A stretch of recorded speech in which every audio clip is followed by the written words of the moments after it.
Now we're actually going to have something to do, like a homework assignment at the end of this little set here. A solution of a differential equation is a function. So we are trying to find functions, and the function that will make our differential equation true is a solution.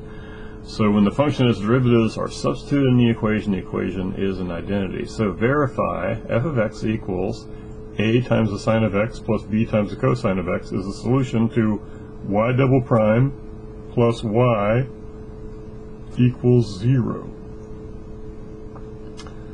Well, if this is our f of x, then we need to find the second derivative of that function and add it to the function itself and see if that comes out to be 0. So the first derivative, hard to see that there's a derivative there, but can you see that over here there's a prime right there? Okay.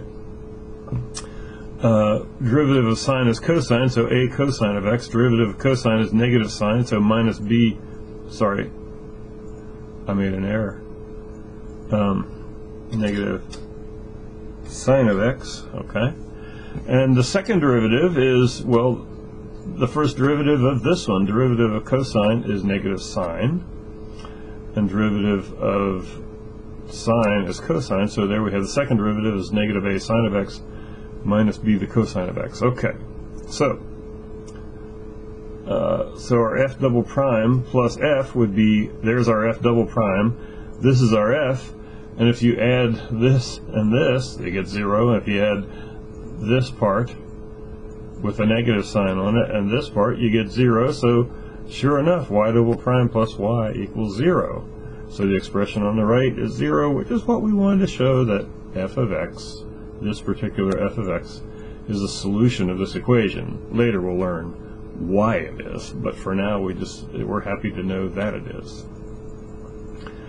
This example with the a and the b in it is what's known as the general solution of the equation. In some other lessons we'll learn ways to solve it even better, because the values of a and b, maybe we can discover what they are. Then it would be called a particular solution to the equation.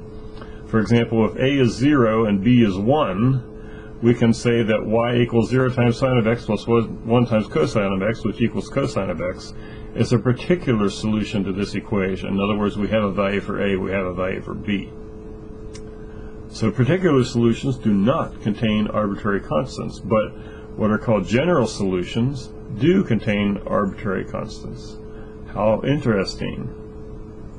Okay, example 2 is a homework problem. Verify that y equals x times e to the x is a solution for y double prime plus or minus 2 times y prime plus y equals 0.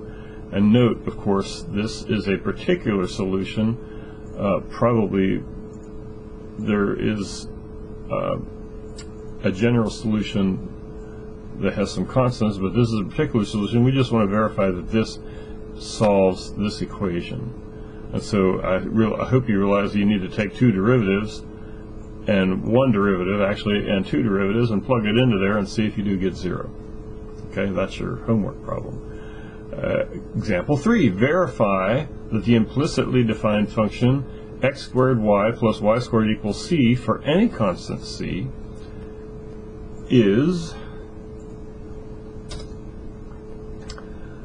a solution to 2xy dx plus x squared plus 2y dy equals 0. And using the product rule on the solution, in other words, this product rule would be 2x, well, first d second, so x squared dy,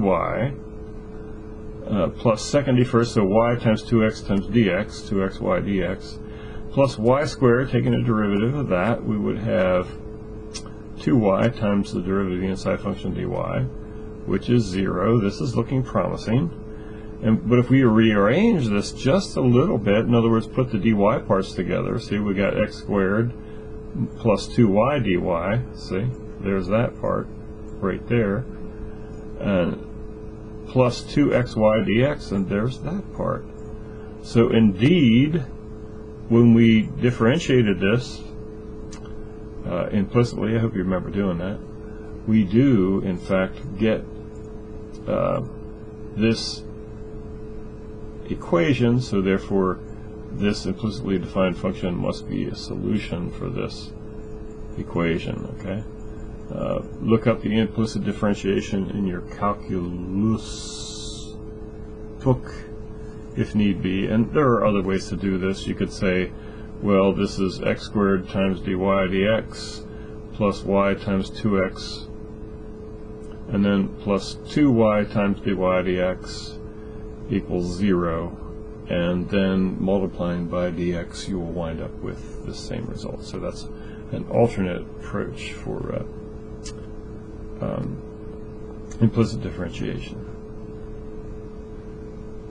That's, I believe, enough for this video. I think that this is your way of telling me something. Yes, I'm telling you, come back for the next video later.